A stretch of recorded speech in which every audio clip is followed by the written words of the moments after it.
Hello, my name is Brandon Clayton, the Algebra Guy. Today we will be covering how to compare order and round decimals. Yes, we got quite a bit to do today. It won't take us too long. It's pretty simple. But let's get right into it. So you'll be able to solve problems like you see on your screen now. Which one is greater? Is this greater than, is negative 2.34 greater than or less than negative 4.5? So we'll look at that in more detail. Let me get my drawing pencil out and ask our questions. How do we order decimals? What are equivalent decimals? And how do we round decimals? Those are the three questions we're tackling today. So let's start off with, since decimals are forms of fractions, locating decimals on a number line is similar to locating fractions on a number line. So how would you locate 0.4 on the number line? So if I had a number line, now I have a number line. So speaking of a number line, now I have one. All right, so let's say this is from 0 to 1. How will we locate 0.4? So we could take a pretty good guess if you understand decimals at this point. Like if you knew that 0.5 was half, you could say this is about half and it's less than that. But if you remember that this 0.4 is the same thing as 4/10, it'll help out even more because you'll know that we're dividing this 1 into tenths and we're taking 4 of those tenths. So I'm just going to try 1, 2, 3, 4, 5, 6, 7, 8, 9. Not perfect at all, but we're going to see how close we can get to this being what we're looking for. So this is 3. You know what? I forgot I'm doing tenths. So let's put the 0.1 here, 0.1, 0.2, 0.3, 0.4, 0.5, 0.6, 0.7, 0.8, 0.9, and not 0.10, but 1.0. So there we are, and it's easy to locate it at this point, obviously, because 0.4 is going to be right there. So what was the point of that? No pun intended. Is to show that decimals are like fractions. So if we would have taken the fraction form, we could have said, oh, we're dividing into 10 pieces and looking for where the 4 is. What about if you had negative 0.74? Well, negative 0.74 is going to work similarly. Draw another line. And I guess I'll erase my old line. I don't want it to get confusing. And we'll do the same thing. So this is going to be between negative 1 and 0. And it looks like we had a point. So we don't have to necessarily go through all the pieces, but I want to give you an idea that this right here would be negative 0.5. So let's call this negative 0.6, negative 0.7, and so on. So negative 0.8. There you go. So you can get the idea. So negative 0.74 is going to be between negative 0.7 and negative 0.8. So probably about right there where you find this one. Bam. So you get the idea. It's the same as just regular numbers. And even you can look at them as fractions as we did a second ago. Now, how do we compare 0.31 with 0.308? So this doesn't translate to money, right? Because we don't go this far in decimals. So we can't think of it as 31 cents and then this thing here. So let's try something else. But if we convert both of these into fractions, then we can see. So let's look at what it looked like in fractions. What is 0.31 as a fraction? Do you remember how to do that? So we remember that this name is 31 hundredths. 31 hundredths because the 1 finishes in the hundredths place with the TH. And we also remember that 0.308 is read 308 thousandths because 10 hundredths thousandths is where the 8 finishes off. So we got 308 thousandths. So now we look at these two fractions, which one is bigger? Well, it's still hard to tell. We see a bigger number on bottom, but in order to compare these appropriately, we'll have to make sure that we're dividing them into the same number of pieces. Because currently the top one is divided into 100 pieces and the bottom into 1,000 pieces. So it's hard to compare when the pieces aren't the same size. So in order to get the pieces the same size, we're going to have to multiply by 10 on the top and bottom here. Why? Because that's going to get my bottom to say 1,000 now, and the top to say 310. So now I can see that 310 over 1,000 is the same thing as 31 over 100, because these are equivalent fractions, which we've talked about before. If you just multiply the top and bottom by the same number, you're still dealing with the same value.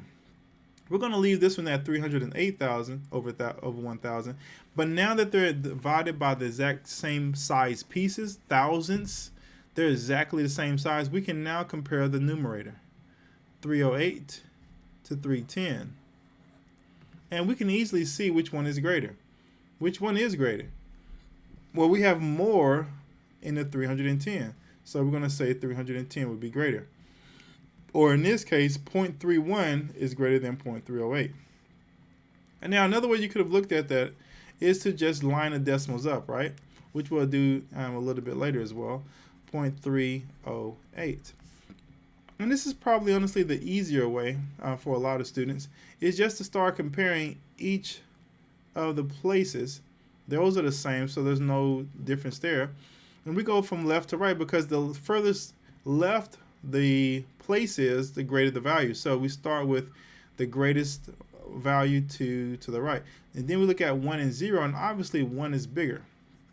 So with that being bigger, we know we're going to have a bigger number at 0.31. So you could have done it that way, but I want you to see that as a fraction, that's what's going on when we try to compare them as a fraction. We should have multiplied by 10 on both the top and bottom. So that brings up the this idea of equivalent decimals. So what's an equivalent decimals? Well, we just saw that we originally had 0.31, and then we ended up with this one right here was actually 0.310. So both of these are actually the same thing, because all I did was multiply by 10 on top and bottom, giving me an equivalent fraction. So adding a 0 here in the end does not change this value at all. Even if I added a 0 here, it doesn't change the value. So those are called equivalent fractions. I can add zeros forever at the end of that decimal, and it's not going to change the value one bit. Now, it will change the value if the number is in front, like a lot of zeros in between, like that number. Like say, for instance, that was a decimal, not a comma. So those zeros will make a difference. But after the decimal, you have a lot of zeros. Those won't make a difference to this number at all. So how do you put the decimals in the proper order? So I just showed you how to see which one is of greater value.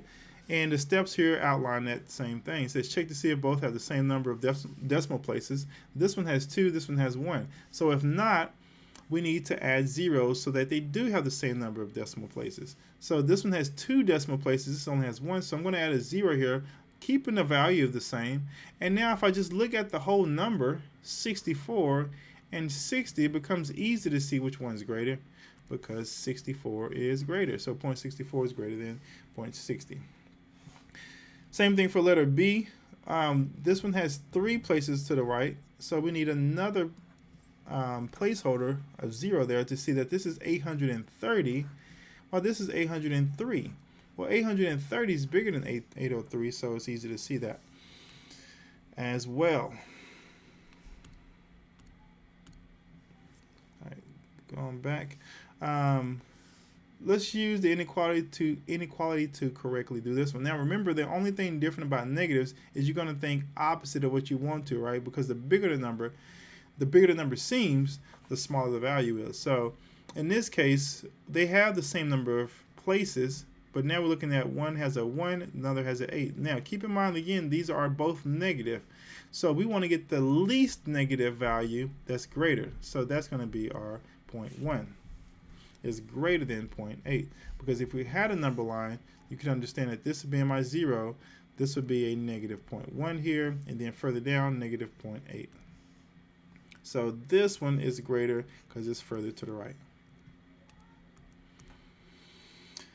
Now suppose we wanted to round. We're going to talk about rounding to finish this off, but suppose we wanted to round. And in an attempt to round, we had 272, and we want to go to the nearest dollar.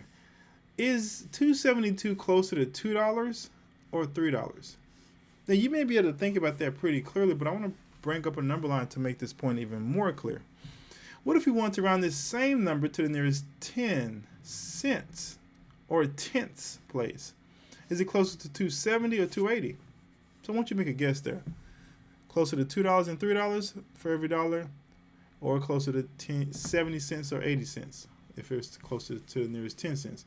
So here's a line that can help you see it even better.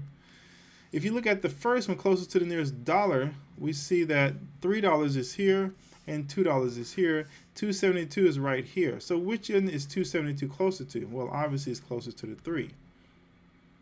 And lastly, which one is 272 closer to, 70 or 80? 270 or 280. So again, here's 272, here's 270, and here's 280. Becomes easy that it's closer to 270. So visually, you can see that it's closer there, but is there a way we can do this without using a number line? Well, of course we can. That's why we're here, because we're not going to always be able to draw a number line for that, nor do you want to. So let's try to round without a number line. First question is round to the nearest hundreds. So if I'm going to round this to the nearest hundreds, it says first we locate the given place that we want to mark with an arrow. So we got the nearest hundreds is right here. And then underline the digit to the right given the place value. So locate the given place value and mark with an arrow. Underline the digit to the right of the given place value. So we put that one to the right. If this digit is greater than or equal to 5, and that's a yes for us right now because it's a 9, we add 1 to the digit in the given place value. So we're going to add 1 here. Adding 1 here is going to make that go from 9 to 10. So we're going to rewrite the number. Step 4 says rewrite the number, removing all the digits to the right of the given place. So no more digits over here. We don't have any anyway, but we're going to write it 18.3. So instead of 7, since we added 10, this is going to become 8. And we're going to stop there because we don't want any more digits after this 7. I said after the 9 at first, but I meant after the 7 because they wanted it to the nearest hundredths, and this is the hundredths. We don't want to add anything else to the right of that 100 spot, so that is it. So what if we're going to do the same thing but go to the tenths place? So we're going to start with the tenths, and we're going to look to the right. So that gives us 18 points. So looking to the right of the tenths place is a 7, which is greater than 5. So we're going to round up to 8. Oops, that's not right. We're going to round this 3 up to 4. What was I thinking? So this 3, we want only the tenths place. I'm probably still looking at this hundreds, but we only want this tenths place to be present. So we're going to put this, because this 7 is greater than 4 when we look to the right, we're going to round that up to 18.4. Now, what if we wanted a whole number? So the whole number is obviously here in the ones place, and we're looking to the right, and that's less than 5. So when it's less than 5, do not change the digit in the given place. So we're going to keep this digit the same, which is 18. We're not going to go up at all. We're just going to say for a whole number, this is just going to be 18. And that's it. So we don't want to put 0.0 because that'll be to the nearest tenths. We're measuring that spot. We just want to put 18, because that's the nearest whole number.